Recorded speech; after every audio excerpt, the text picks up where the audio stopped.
Quiero leer solamente entonces el versículo que vamos a estar ponderando hoy día. Dice el versículo 12: a fin de perfeccionar a los santos. Pablo se refiere a los cristianos como los santos, a fin de perfeccionar a los santos para la obra del ministerio, para la edificación del cuerpo de Cristo.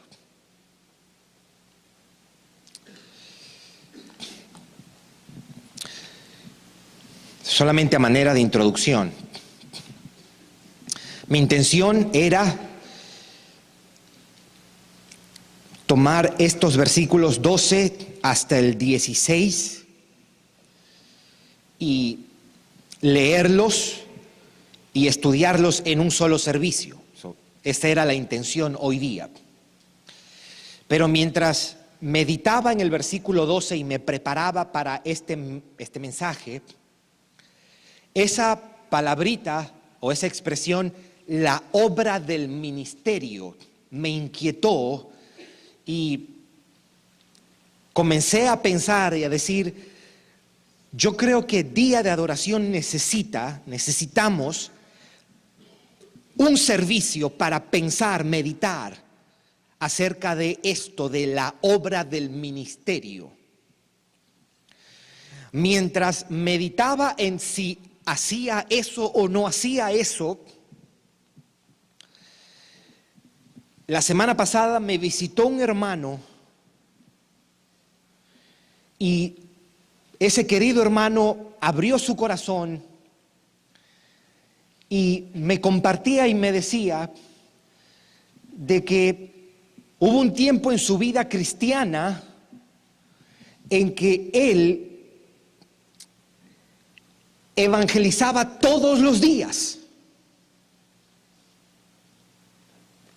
Ahora él siente que entiende mucho mejor el evangelio y entiende su fe y entiende mejor las escrituras,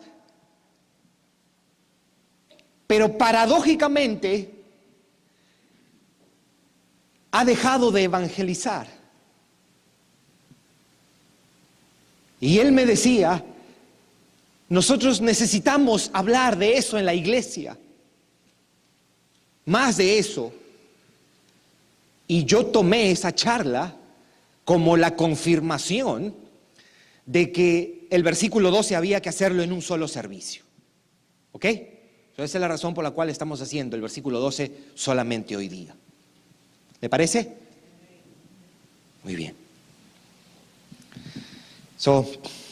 Del 1 al 11, ¿qué ha pasado hasta aquí? Pablo nos está enseñando, nos está diciendo cómo debemos vivir con la iglesia, o sea, cómo un cristiano vive entre otros cristianos. Dice que debemos soportarnos los unos a los otros. Lo que ese soportar quiere decir sobrellevar los pecados, la inmadurez, las debilidades, las fragilidades de mis hermanos en la iglesia, y que tengo que tener la meta de trabajar por la unidad de la iglesia. Y Pablo está diciendo que a esa misma iglesia el Señor le ha dado dones, y esos dones, habíamos visto la semana pasada, están de alguna manera descritos en el versículo 11: apóstoles, profetas, evangelistas, pastores y maestros. Eso lo vimos la semana pasada. Pequeño paréntesis: si usted tiene alguna dificultad en entender esta cuestión de si debemos tener hoy día apóstoles o no, o profetas o no, puede mirar, nuestro querido hermano William sube las charlas en YouTube y usted puede mirar ahí está, estudiamos y ponderamos eso también. Pero lo que habíamos dicho la semana pasada es que esos dones, esos 5 dones, apóstoles, profetas, evangelistas, pastores y maestros, tenían algo en común, y era que todos ellos se dedican a la enseñanza o a transmitir la enseñanza de las escrituras. Y entonces llegamos a este versículo 12. Y en este versículo 12 Pablo describe cuáles son o cuál es el propósito de estos dones. O sea, la pregunta ¿cuál es la función de estos que cumplen estos dones? Está respondida en el versículo 12 con 3 afirmaciones. Miremos: a fin de perfeccionar a los santos para la obra del ministerio, 2, para la edificación del cuerpo de Cristo. Si usted notará, en los siguientes versículos hay varios para, eso es para perfeccionar o a fin de perfeccionar, para la obra del ministerio, para la edificación del cuerpo de Cristo. En este pasaje y en estos pasajes hay como una cadena de pensamientos que están conectados todos. Debemos ir paso a paso para ver la relación que tienen el uno con lo otro y de esa manera entender y apreciar el argumento de Pablo. Lo que vemos en esto es algo así como esto. Es como que alguien diga: estoy yendo a la universidad para estudiar, para terminar mi carrera, para conseguir un mejor trabajo, para sostener a mi familia, para glorificar a Dios. Todos esos argumentos están relacionados, ninguno se contradice y forman toda una unidad. Estoy yendo a la universidad para estudiar, para terminar mi carrera, para conseguir un mejor trabajo, para sostener a mi familia, para glorificar a Dios. Digo esto porque algo así vemos en este argumento. Pablo está diciendo que Dios le ha dado dones a su iglesia para perfeccionar a los santos, para la obra del ministerio, para la edificación del cuerpo de Cristo. Hay varios argumentos que forman todo una unidad. Estas tres cosas que están en el versículo 12 las vamos a mirar y eso va a ser el mensaje de hoy día. Vamos a mirar estas tres declaraciones, afirmaciones. El a fin de perfeccionar a los santos, número 1, para la obra del ministerio, y número 3, para la edificación del cuerpo de Cristo. Número 1, a fin de perfeccionar a los santos. Lo que Pablo está diciendo, si tomamos en cuenta que él ha dicho que Dios le ha dado a la iglesia maestros, estos maestros fueron dados para enseñar a la iglesia, para perfeccionar a los santos o para capacitar. La versión ESV dice para equip the saints, para equipar a los santos. Es cierto, y es muy cierto esto, que la palabra de Dios es alimento, ¿verdad? La palabra de Dios, Pedro decía que es como leche espiritual no adulterada, quiere decir que te nutre. La palabra de Dios también es luz, la palabra de Dios es también vida, ¿verdad? Trae consejo, la palabra de Dios trae dirección a nuestra vida, trae ánimo, trae consuelo a nuestras vidas. La palabra es fuente de sabiduría y dirección a nuestras vidas, pero la finalidad es perfeccionar a los creyentes o preparar a los creyentes, de acuerdo a este texto, a fin de perfeccionar a los santos. El creyente, cuando escucha la palabra, no es alimentado para engordar, ni intelectual ni espiritualmente. El creyente es alimentado para ser preparado, o para usar el lenguaje de Reina Valera, para ser perfeccionado. Es cierto que a través de la palabra somos restaurados, somos consolados. La Biblia dice que la palabra trae fe, la palabra santifica al creyente, la palabra da sabiduría, dirección, pero la palabra nos prepara, nos equipa. La iglesia, nosotros debemos verla, y está bien que la veamos, como un hospital, donde aquí vienen enfermos y el médico no es el pastor, el médico es Cristo. Qué fácil para mí sería decir: yo soy el médico, ustedes están enfermos, yo no. No, el médico es Cristo. La iglesia también es vista como una casa, porque compartimos como una familia. Pero la iglesia también debe ser vista, tomando en cuenta esto lo que está diciendo Pablo, como un gimnasio para prepararnos, para equiparnos. Nuestros músculos espirituales aquí son desarrollados.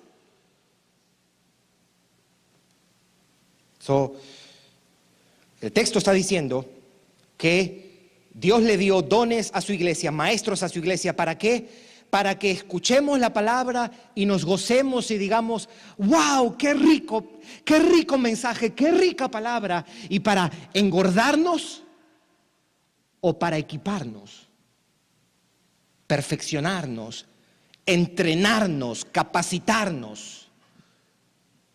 Ese es el propósito de la palabra. Ahora alguien diría, ¿capacitados para qué? ¿O entrenados para qué? ¿Perfeccionados con qué fin? Ahí viene la segunda parte. Para la obra del ministerio. Ahí quiero que estemos por un momentito. Quiere decir, a fin de perfeccionar a los santos.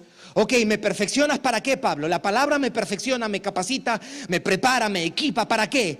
Para la obra del ministerio o para el servicio cristiano. Cuando nosotros venimos a la iglesia los domingos, debemos mirar esto como un entrenamiento o una preparación.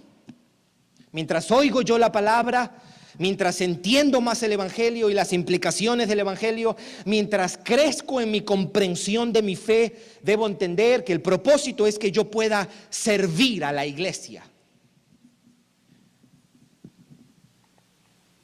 Hay un pasaje que también combina la enseñanza de las Escrituras con el estar perfeccionados y capacitados para obrar.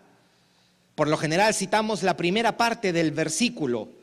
En 2 Timoteo 3:16, por ejemplo, Pablo le dice a Timoteo que toda la Escritura es inspirada por Dios, útil para enseñar, para corregir, para redarguir y para instruir en justicia. Y ahí lo dejamos. Pero el siguiente versículo dice, a fin de que el hombre de Dios sea perfecto, enteramente preparado para toda buena obra.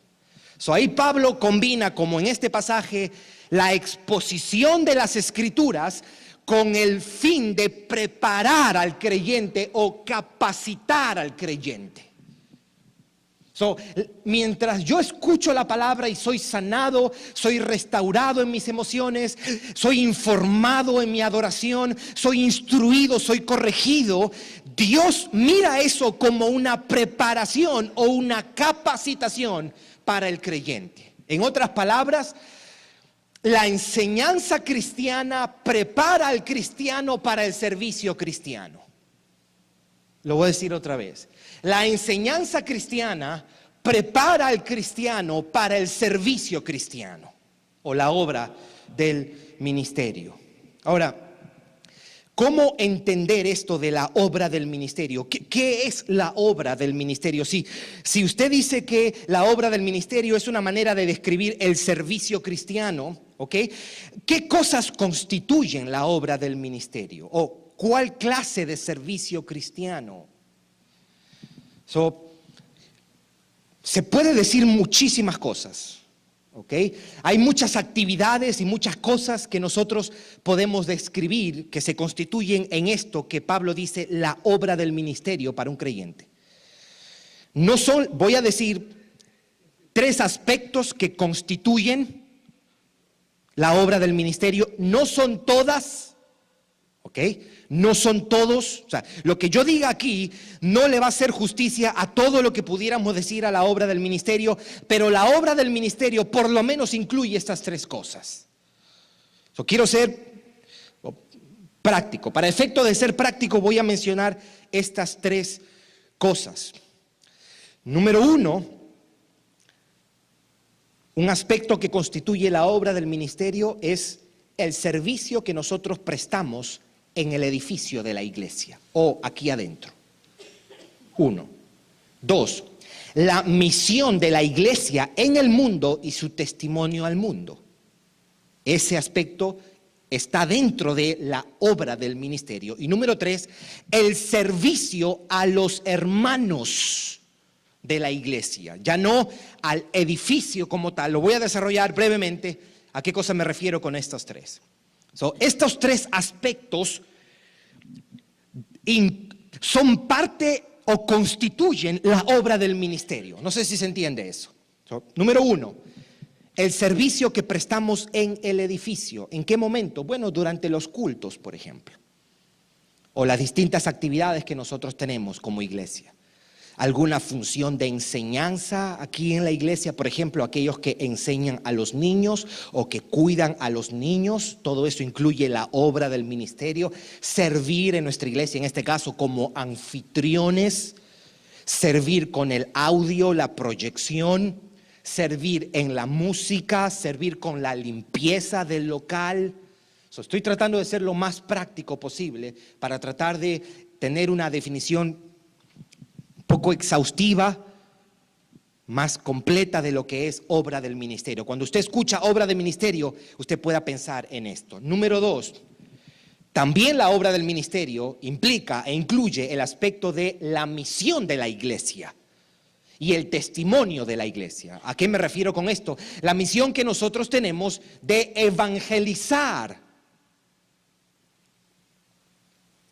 La misión que nosotros tenemos de ser sal de la tierra y luz del mundo. Nuestra vocación misionera incluye, está como parte de lo que es la obra del ministerio. Y esto es el evangelismo personal y el evangelismo en comunidad. Esto incluye, por ejemplo, la plantación de iglesias y las misiones y demás.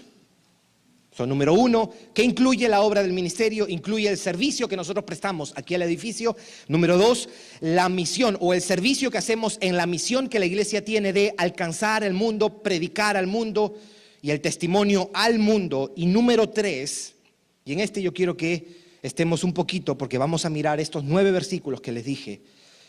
Número 3, cuando yo piense en la obra del ministerio, si usted pensó en las 2 primeras cosas, pero se olvidó esto, usted perdió lo que es la obra del ministerio. ¿Qué incluye? Yo me atrevo a decir, primordialmente, la obra del ministerio, el servicio a los hermanos de mi iglesia. El servicio a los hermanos de mi iglesia.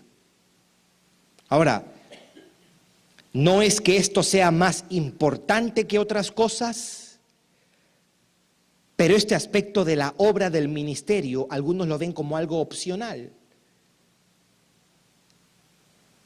Algunos no tienen ningún compromiso con esto. Y cuando digo algunos, me refiero a la iglesia de Jesucristo en general, incluyendo día de adoración. Quiero que leamos, ¿ok? Después de leer esto, quiero plantear algunas objeciones. Probablemente aquí en la mente alguien estará diciendo, sí, pero yo no me comprometo con la iglesia por estas razones.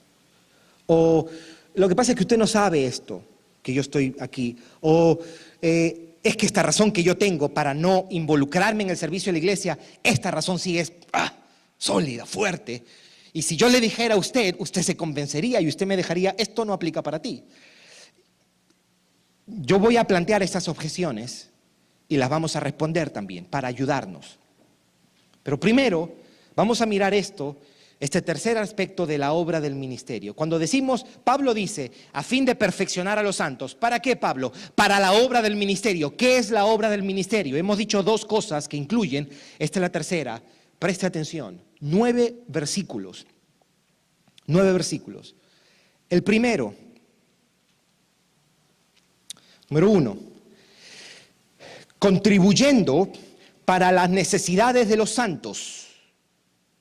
Si usted dice, ¿cómo yo hago la obra del ministerio? Ahí está Romanos 12. Contribuyendo para las necesidades de los santos, practicando la hospitalidad.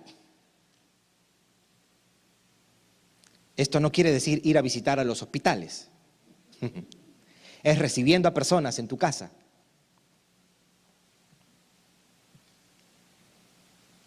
Dos, así que entonces, hagamos bien a todos según tengamos oportunidad, y especialmente a los de la familia, de la fe. ¿Usted escuchó lo que Pablo nos dijo? ¿Sabe lo que está diciendo? Mientras haya una oportunidad, hagamos bien a todos. Pero no nos pasemos mirando si hay oportunidades solamente afuera, sin mirar si hay oportunidades aquí adentro. Esto lo dijo el apóstol Pablo, principalmente, especialmente a los de la familia de la fe.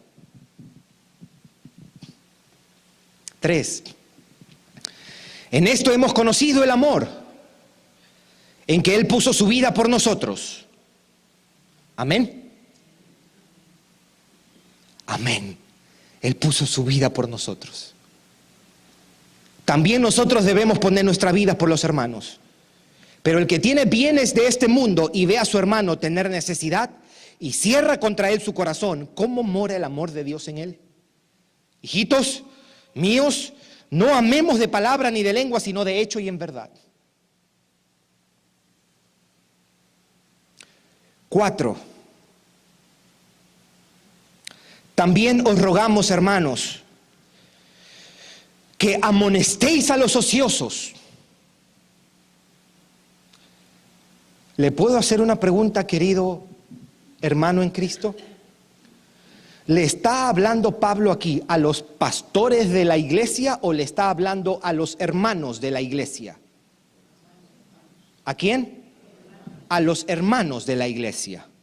También os rogamos, hermanos, que amonestéis a los ociosos. ¿Cómo se ve eso en la práctica? En la práctica se ve así. Pastor, hay un hermano que no hace nada y que es ocioso, no viene a la iglesia casi nunca, vaya y dígale. Eso no es Primera de Tesalonicenses 5:14. Primera de Tesalonicenses 5:14 es, hermano, ¿te puedo invitar a tomar un café? Sí, claro. Con un pastelito de guayaba con queso, sí, claro. Y estando tomando el café, ahí usted le dice, ¿qué ha pasado que no te he visto en estas 4 semanas? ¿Qué ha pasado que no te he visto en esta? ¿Hay algo en lo que yo pudiera orar por ti?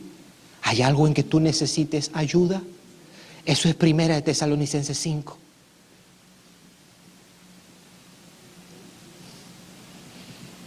Que alentéis a los de poco ánimo. Esto no se ve así. Pastor, fulanita está triste, fulanito está triste, anímelo, usted que lo anima. No.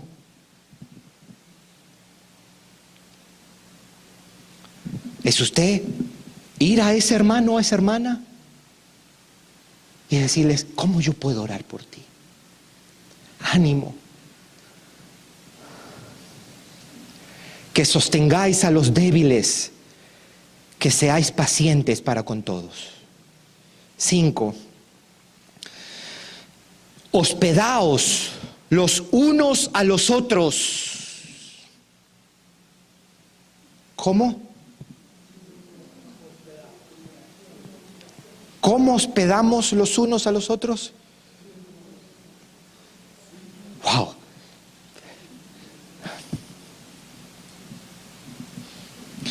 Si usted hospeda a alguien y usted dice, pero ¿cómo altera mi tranquilidad? Y yo, usted,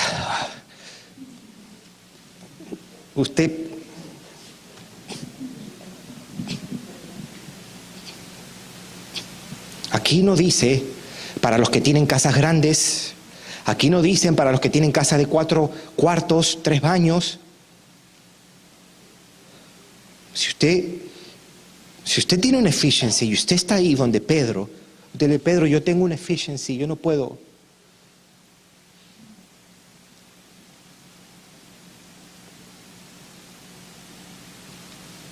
Los hispanos tenemos este refrán donde comen 1, comen 8.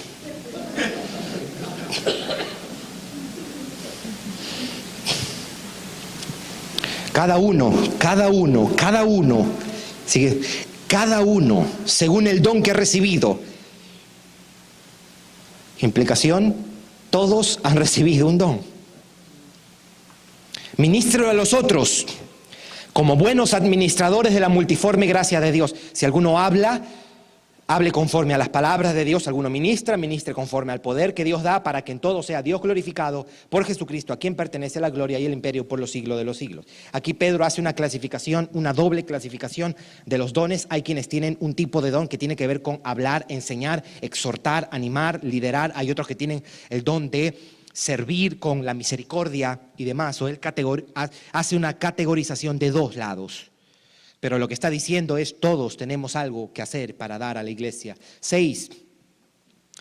Porque vosotros, hermanos, a libertad fuisteis llamados, solamente que no uséis la libertad como ocasión para la carne, sino servíos por amor los unos a los otros.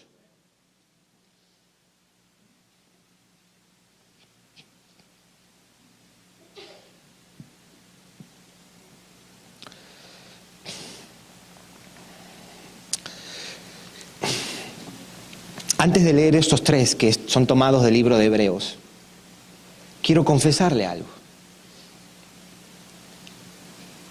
Yo estuve, mientras preparaba el mensaje, yo le pedí al Señor, en especial por estos 3 versículos. Yo le pedí: Señor, usa estos 3 versículos cuando los leamos. Nosotros podemos leer estos 3 versículos e irnos para la casa. Yo le pedí al Señor: Señor, esto es tan precioso y tan claro.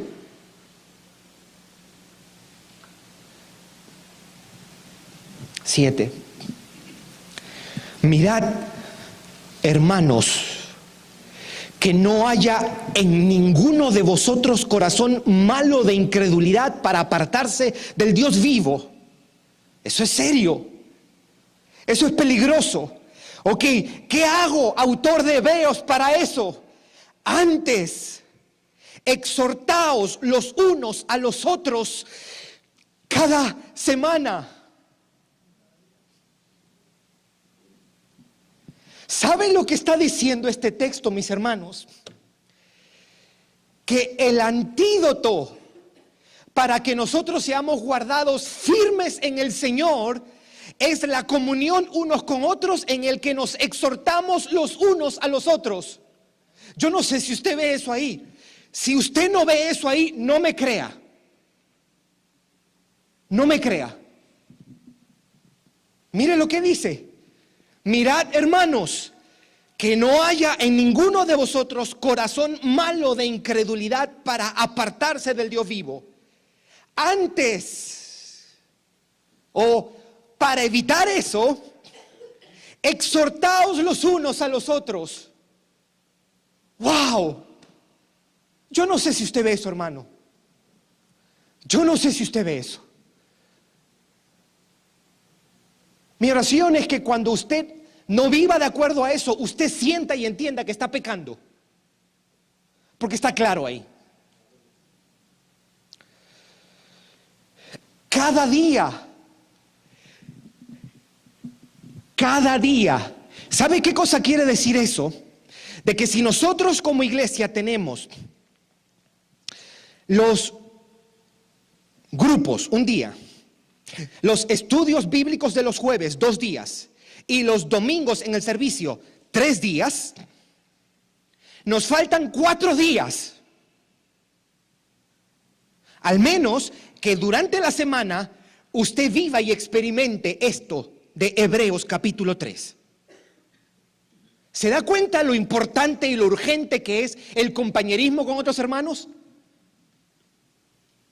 Ahora, no es un compañerismo para mirar partidos de fútbol y para mirar la novela y para comer barbecue.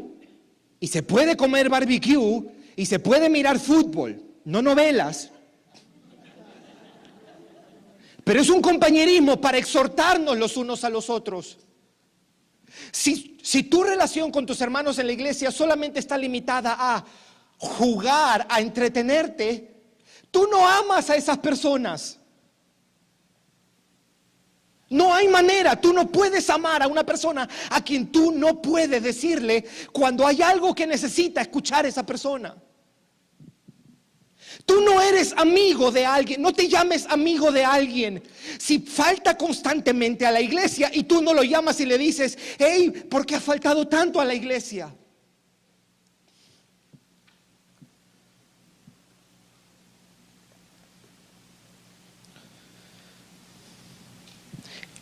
Eso es lo que yo veo cada día, entre tanto que se dice hoy: para que ninguno de vosotros se endurezca por el engaño del pecado. 8. Este famoso texto de sin dejar de congregarnos. Le perdemos su riqueza cuando no miramos el versículo anterior. Y considerémonos unos a otros. ¿Para qué? Para estimularnos al amor y a las buenas obras, no dejando de congregarnos como algunos tienen por costumbre, sino, ¿cómo?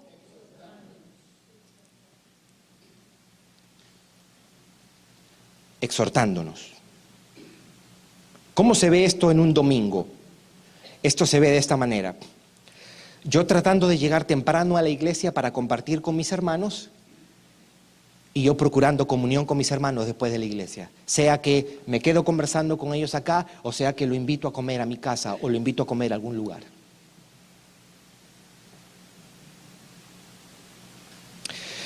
La versión original de este capítulo 10 dice: y considerémonos cómo estimularnos. ¿Qué cosa quiere decir eso? Que el cristiano debe estar pensando: ¿cómo yo puedo estimular a mi hermano? No dejando de congregarnos. O sea, aquí está diciendo: yo tengo que estimularte al amor y a las buenas obras.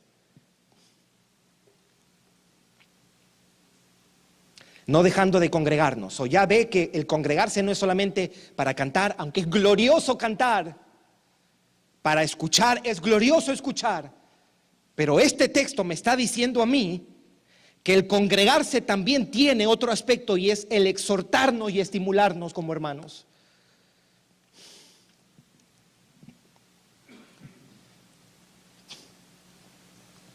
Sino exhortándonos. Y el último: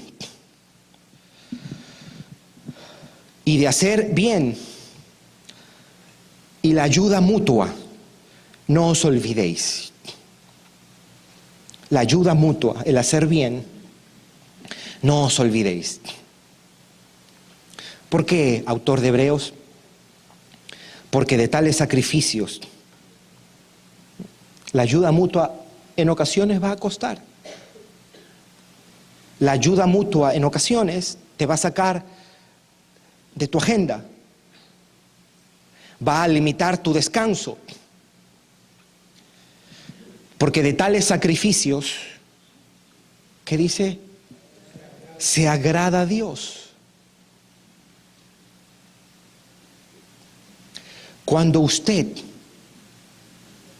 sirve a un hermano, usted está agradando a Dios.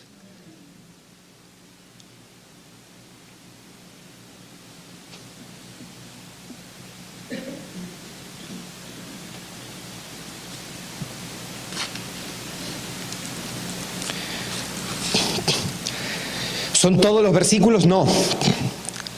Hay un sinnúmero de versículos. La Biblia está saturada de estas exhortaciones. Pero escogí estos versos porque son 4 autores diferentes. Para que alguien no piense: no, es que ese era el complejo del apóstol Pablo. No. Aquí está el autor de Hebreos, que nadie sabe quién fue, por eso es que le digo el autor de Hebreos. Algunos creen que fue Silas, otros Pablo, otros Bernabé, pero eso no importa. Pero aquí está Pedro, aquí está Juan, aquí está Pablo, hablando al unísono. Para tomar como referencia estos textos, la obra del ministerio incluye compartir en las necesidades de los santos, practicar la hospitalidad, o sea, recibir a personas en tu casa.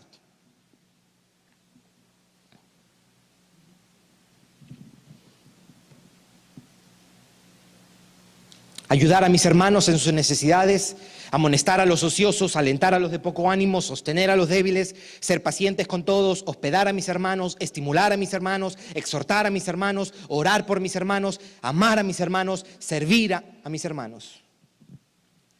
Una definición de qué cosa es la obra del ministerio o qué incluye la obra del ministerio, esta es una definición. Es todo aquello que contribuye a la labor de la iglesia de ser sal de la tierra y luz del mundo. Es todo aquello que contribuya al buen testimonio de la iglesia y es todo aquello que contribuya al crecimiento y bienestar espiritual de mis hermanos en la iglesia. Lo voy a repetir otra vez. La obra del ministerio es todo aquello que contribuya a la labor de la iglesia de ser sal de la tierra y luz del mundo, es todo aquello que contribuya al buen testimonio de la iglesia y es todo aquello que contribuya al crecimiento espiritual de los hermanos de mi iglesia. ¿Y para qué? Para la edificación del cuerpo de Cristo.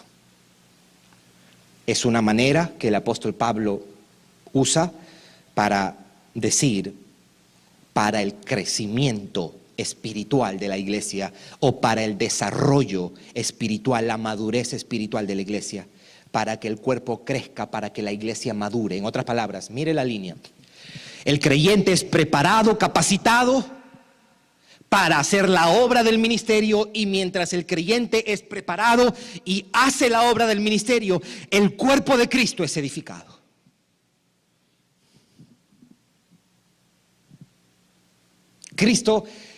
Jesús dijo en Mateo 16, yo edificaré mi iglesia.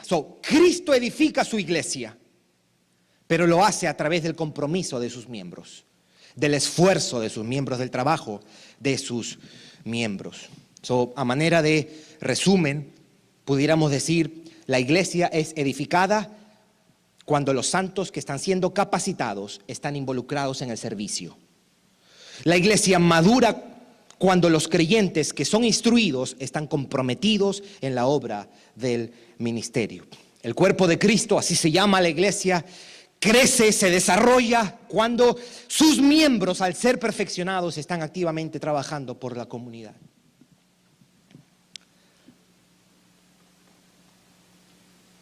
Hace unos días yo leía para qué servía el lóbulo. El lóbulo es esto, el earlobe. Usted le pregunta eso a una dama, te va a decir para ponerse aretes. Y sí, tiene un componente estético esto. Este lóbulo de aquí, usted tiene un lóbulo, yo tengo un lóbulo. Pero la respuesta biológica es, al menos esto es lo que leí, uno de los médicos decía esto, es que por ser esto un lugar donde no hay hueso, hay más venas y la sangre corre y oxigena a todo el oído. El lóbulo. ¿Usted entiende lo que estoy tratando de comunicar? Sí, porque cuando a veces escuchamos esto de obra del ministerio, creo que en español esto tiene una connotación muy glamurosa. El ministerio, los ministros. No, la palabra ministerio quiere decir servir. Ministro es un servidor. Todos cumplimos una función en la iglesia. Todos somos importantes para la iglesia, para el desarrollo de la iglesia. 4 objeciones que se pueden presentar y al final termino con una pequeña conclusión. 4 objeciones. Mientras yo he estado mencionando todo esto, o en estas semanas que hemos estado hablando de esto, desde Efesios, alguien pudo haber pensado, ok, pero este es un argumento que tengo. 4 objeciones. Número 1, no sirvo en la iglesia, no me comprometo con la obra del ministerio, no voy a un grupo, no. porque tuve una mala experiencia en una iglesia pasada. Quizá usted dirá, vengo de un lugar donde estaba muy comprometido, servía mucho, descuidé a mi familia y me maltrataron, me usaron, que ya no quiero saber nada de esto. Ahora, probablemente usted no ha dicho así, pero probablemente así lo siente. Eso es lo mismo. Con todo lo triste que puede ser eso, mi hermano, mi hermana, no negamos eso, es cierto que puede pasar, incluso puede pasar en esta iglesia.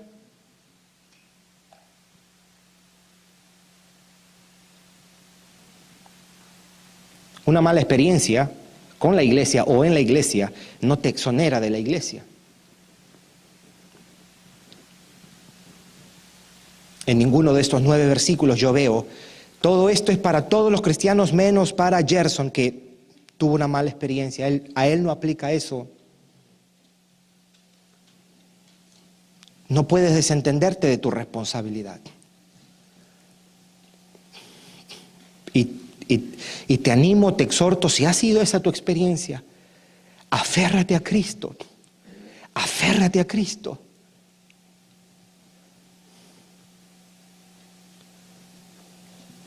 E imita a Cristo. Él no dijo, es que soy despreciado y desechado entre los hombres, varón de dolores, me ha rechazado, por eso yo no voy a morir en la cruz. No. Él fue a la cruz siendo despreciado y siendo rechazado. Jesús dijo a sus discípulos, el que quiere venir en pos de mí, niéguese a sí mismo. Tome su cruz y sígame. Porque todo el que quiera salvar su vida la perderá, y todo el que pierda su vida por causa de mí y del evangelio la salvará.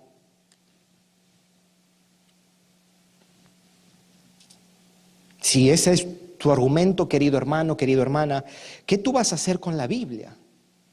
¿O qué tú vas a hacer al menos con estos 9 versículos que hemos leído? ¿Cuál va a ser tu actitud? Yo no creo que sea una objeción piadosa, coherente, bíblica. 2, quizás tu inquietud, y esto lo hablamos la semana pasada, tú dirías, bueno, es que yo no sé cuál es mi don. La semana pasada habíamos dicho que si tú no sabes, mientras esperas conocer cuál es tu don, encuentra oportunidades de servicio y necesidad, sirve hasta que tú puedas ver cuál es el don que Dios te ha dado. Ahora, usted dirá, sí, pero yo he leído Romanos 12, donde dice que hay el don de liderar, el don de servir, el don de exhortar, el don de hacer misericordia. Mi respuesta para ti, y tú dices, yo no sé cuál es mi don, es que aunque no sepas si tienes el don de exhortación, Pablo dice que todos debemos exhortar. Aunque digas, no sé si tengo el don de servicio, Pablo nos dice que todos debemos servirnos en amor los unos a los otros. Y aunque tú digas, yo no tengo el don de misericordia, Pablo nos dice que todos debemos ser misericordiosos los unos con los otros. 3, quizás tu argumento sería, yo no sirvo, no me involucro todavía completamente porque no me siento equipado. Y quizás eso es una razón entendible. Quizás tú digas, ¿sabes qué? Yo no conozco mucho mi fe todavía. Me falta bastante. Y quizás sea eso cierto. Pero no necesitas una maestría en teología para acompañar a alguien en sus dificultades. No, la Biblia dice llorar con el que llora. No tienes que ir a un seminario bíblico para llorar con el que llora. Pero ¿qué le voy a decir a una persona que está en dificultad? No le tienes que decir nada. Llora con esa persona, puedes orar con esa persona, puedes abrir la Biblia. Y una persona que está pasando un momento de dificultad pueden abrir la Biblia y decir, el Señor es mi pastor, nada me faltará, en lugares de delicados pastos Él me hará descansar, junto a aguas de reposo me pastoreará, confortará mi alma, por amor de su nombre me guiará por sendas de justicia, aunque ande en valle de sombra de muerte, no temeré mal alguno, porque tú estarás conmigo, tu vara y tu cayado me infundirán aliento, unge mi cabeza con aceite. ¿Puedes hacer eso? Yo creo que sí. Puedes abrir el Salmo 91. El que habita al abrigo del Altísimo morará bajo la sombra del Omnipotente. Eso será el mejor consejo que le puedas dar a alguien. Puedes abrir el Salmo 27. Jehová es mi luz y mi salvación. ¿De quién temeré? Jehová es la fortaleza de mi vida. ¿De quién he de atemorizarme? O abrir el Romanos 8. Justificados pues por la fe, Romanos 5. Tenemos paz para con Dios. Nada nos podrá separar del amor de Dios en Cristo Jesús. Romanos 8:39. Eso puedes hacer y no necesitas ir a un seminario. No necesitas leerte una teología sistemática para eso, ¿verdad? Y 4, quizá una objeción pudiera ser: sí, pero ya todos los ministerios están copados, o no hay muchos ministerios. Y quiero responderle de la manera más bíblica posible, tomando en cuenta los 9 versículos que hemos leído. ¿No hay ministerios en la iglesia? Ok. Si hay personas en la iglesia, hay ministerios en la iglesia. Cada persona es un ministerio. Cada necesidad es un área de oportunidad ministerial. Cada matrimonio, cada jovencito, cada dama, cada caballero, cada individuo representa una oportunidad para hacer la obra del ministerio. Amén. Quiero dar 3 implicaciones y con esto yo termino, mis hermanos. El texto dice: a fin de perfeccionar a los santos para la obra del ministerio, para la edificación del cuerpo de Cristo. Implicación número 1: la obra del ministerio no requiere habilidades de liderazgo. La obra del ministerio no requiere habilidades de liderazgo. 2, está relacionada a la primera. La obra del ministerio no es tarea exclusivo o exclusiva de los líderes. La obra del ministerio no es responsabilidad exclusiva de los pastores de una iglesia. Aquí dice: para perfeccionar a los santos, a todos los creyentes. Eso quiere decir que todo creyente está llamado al servicio cristiano. Todo creyente está llamado al servicio cristiano.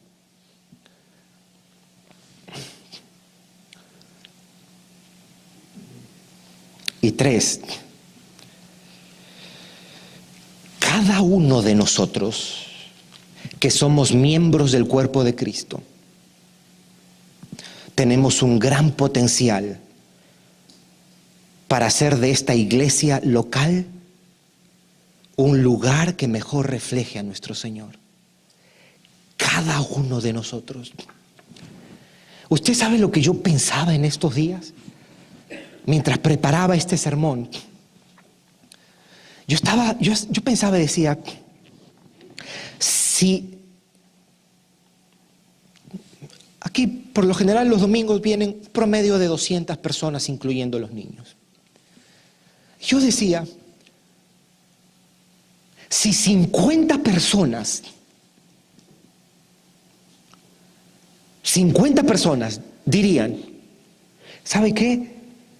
Yo me hago un propósito de cada semana, una vez a la semana, aunque sea media hora, 45 minutos, yo pasar tiempo con alguien, sea tomándome un café, visitándolo en su casa, 30 minutos, 40 minutos, para abrir la Biblia, para orar junto con ellos o para servirle para algo.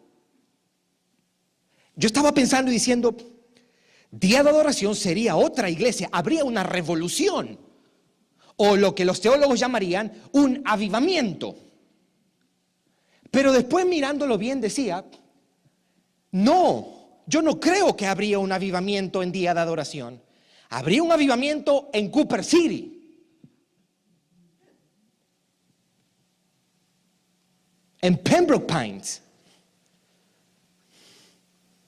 Estaríamos haciendo algo digno de aplauso, digno de wow. Este hermano 52 semanas al año, una vez a la semana, visita a alguien en su casa, sea de la iglesia, sea como evangelismo, a un vecino, a un compañero de trabajo para predicarle las buenas nuevas, o a un hermano de la iglesia para visitarlo. 52. Cuando hagamos eso, de acuerdo a Lucas 17, nosotros tenemos que decirnos una cosa. ¿Quién sabe cuál es? siervos, ¿qué dice? Siervos inútiles somos. Porque ese debe ser nuestro estilo de vida. Ese debe ser nuestro estilo de vida.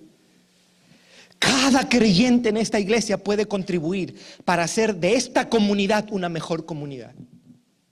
Todos nosotros tenemos ese potencial. Cada miembro de esta iglesia puede ayudar a que esta congregación sea más madura, a que esta iglesia sea más unida, a que esta iglesia sea más piadosa, más santa.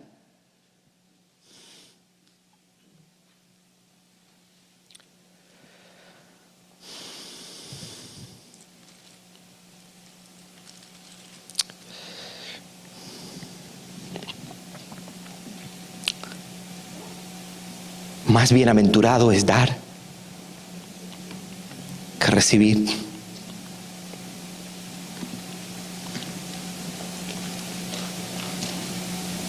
¿Incluye eso dinero? Sí, pero si solamente lo miramos con dinero, qué escasa nuestra visión.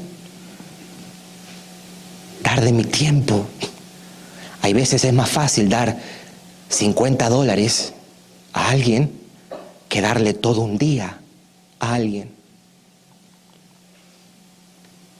Dar de mi esfuerzo. Cuando damos a alguien, vida nos es dada, mis hermanos. Vida nos es dada. Si decimos nosotros, yo quiero crecer en semejanza a Cristo, implica eso, porque Mateo dice, o cita las palabras de Jesús: yo no he venido a ser servido, yo he venido para servir. Haya pues, decía el apóstol Pablo, la misma actitud que hubo en Cristo Jesús, el cual siendo en forma de Dios no estimó ser igual a Dios como cosa que aferrarse, sino que se despojó a sí mismo, tomando forma de siervo, hecho semejante a los hombres.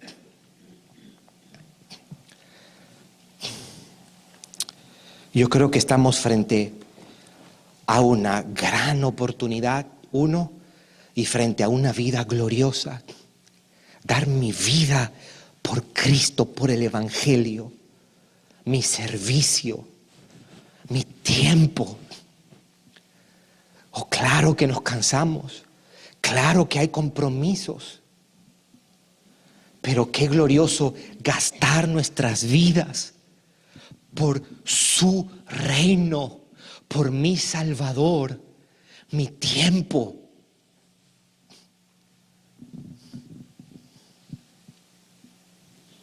Que Dios nos conceda eso como iglesia, mis hermanos. Así Cristo mira a su iglesia como un cuerpo constituida de miembros que se sirven los unos a los otros. No al pastor, como hay veces es la tendencia. Sí, al pastor sí, a él sí. Al pastor sí. ¿Necesita ayuda a él? Sí, a él sí. ¿Se va a mudar él? Vamos a ayudarlo a él. Y fulanito, no, ese no. Wow, eso no refleja a Cristo. Eso no refleja a Cristo. Eso no refleja a Cristo. Cristo es más que eso. Su sacrificio es más que eso. Que el Señor use su palabra, mis hermanos, para redarguirnos.